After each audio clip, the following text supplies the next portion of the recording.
Hello, I'm the student coach for the team TimberX, team 17682, and today we're going to be talking about Boolean variable types, continuing our discussion about software engineering as it applies to FTC and Java.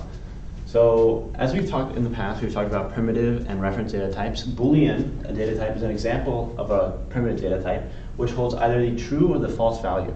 So, for example, in here we can see we define the Boolean variable or Boolean data type as a variable name of Boolean underscore variable, and we set it equal to true. And then on the next line, we're just printing it out. So pretty simple so far. And then once again, just as a reminder, all the code for all these slides are going to be right here in this link. You just click on it, and it's going to show you all the code. But yeah, once again, the Boolean variable type is just a primitive data type that stands as either true or false. And this is going to become extremely important as we continue through the process of learning Java. So what is querying? So querying is when we determine if two variables are ever the same. So we use a process called querying, and we can use equals equals to query whether or not two values are the same, or exclamation point equals to query if two values are different. So for example, on the left side, we define two integer variables, the first being variable uno and variable dos, very descriptive. And then on the next four lines, you can see, and the first line we say variable underscore uno equals variable underscore dos. And then, of course, that's going to be true because both of them are 1. And then on the next one, we say not equals, and then it's going to be false. And then on the next lines, we add 1 to variable dos. So variable dos would now be a value of 2. So in that case, variable uno will not be equal to, so it will be false. And then it will be equal to, so true. So a quiz. So query if a variable with a value of this is equal to a variable with the value of this. And just don't do this with your head because, for example, in Java, sometimes we don't know two things are equal. Of course, we can just figure that out with math, really, like in our heads if we really wanted to.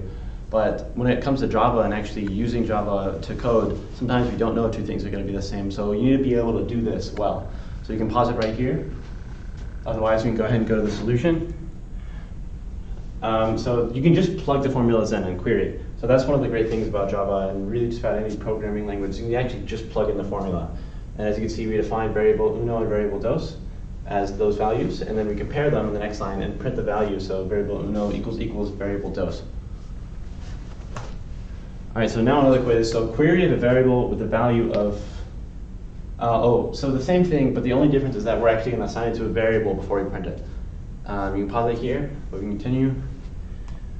But yeah, it's just very simple. Once again, like just as we already described on previous slides, in our very first slide, how we actually define a Boolean variable. The only difference between that first quiz and the second quiz is that we're actually setting that value as a variable type, and then we can print it later on if we wanted to, but we just want to set it as a variable.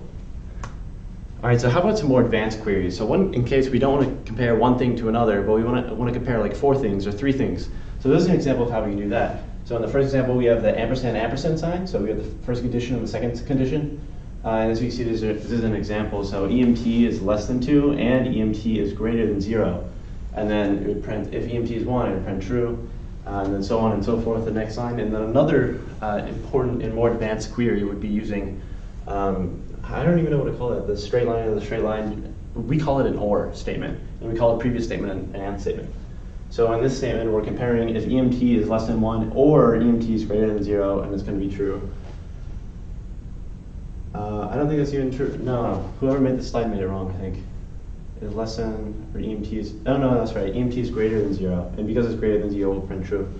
And then the same goes over here. So that's just saying an OR statement or an AND statement. So quiz. So query if true equals true, or if true equals false, and false does not equal true, or false equals true, equals false rather. You can a little bit of a tongue twister, but you can go ahead and type that out. And then after that, you're going to store it in a Boolean variable and output the opposite of that value. So not the actual value of this, but the opposite. You can pause it here, and otherwise we can go on to the solution.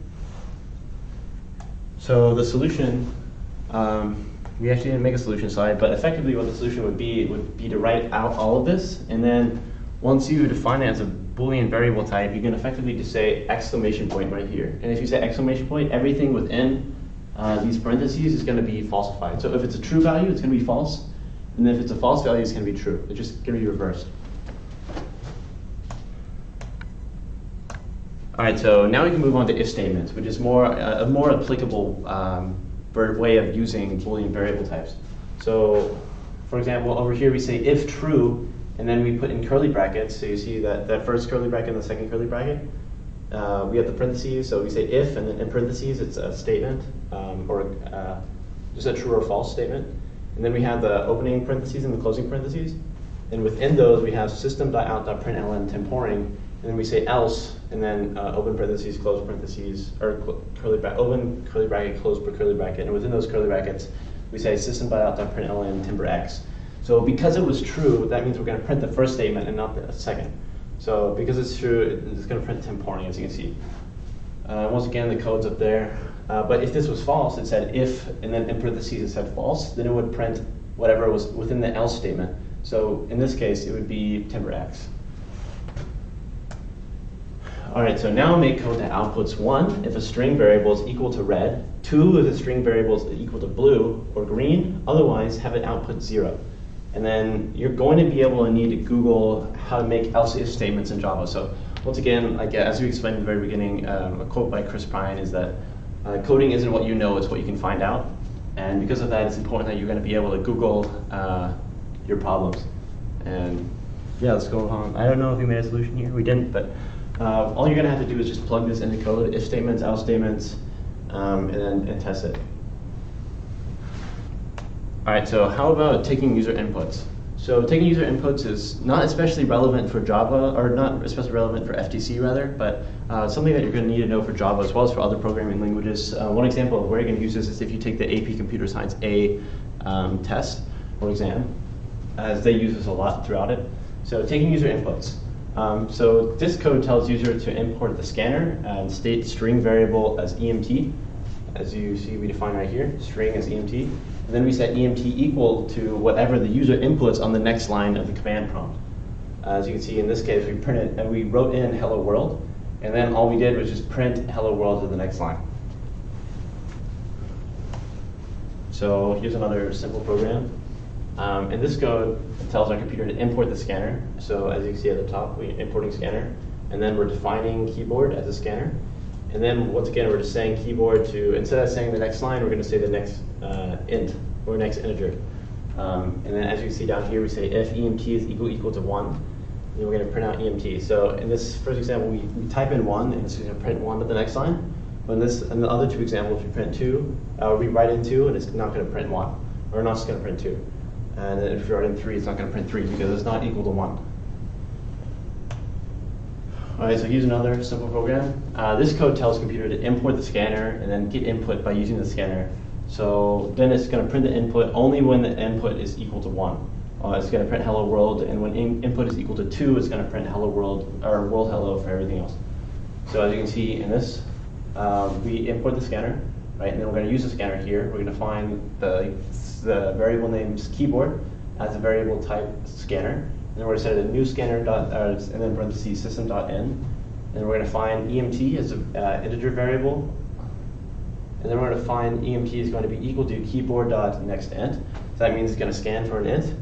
And then if it's equal to 1, it's going to print just 1 right back. If it's equal to 2, then it's going to print world or hello world. And then otherwise, for every single other number, as you can see with this else statement, it's going to print world hello. As you can see, it says 1, 1, 2 hello world, and 69 world hello. So how to compare reference data types? So as you see, just about everything we've been doing so far has been with like integers or other variable types. But when comparing strings and other reference data types, you actually have to do it differently. So as you can see on the left side, we have an example, let's see, or on the right side rather, we have an example of comparing, are we trying to compare strings with the equals signs? This actually will not work in this example. This will actually result in an error.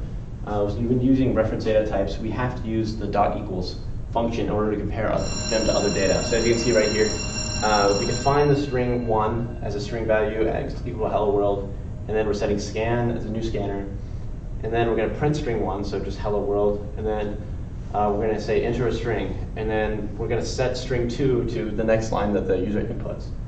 And then we're going to take that string and compare it to the original string of hello world.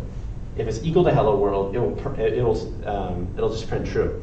But in this example, even if you wrote hello world, it wouldn't print true, it would result in an error because you can't compare reference data types with equals signs. You have to use dot equals. So how about make a code that outputs 1 if a user's inputted string variable is equal to red, 2 if a string variable is equal to blue or green, otherwise have it output 0.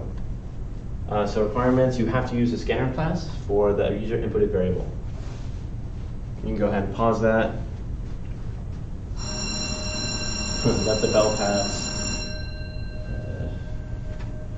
So once again, in this example, we're just going to be using if statements and then comparing strings.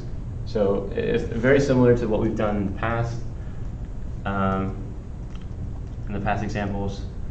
So similar to this, but in this case, we're just going to be using strings instead. And you're going to have to use the dot equals method or function instead of using the equals sign.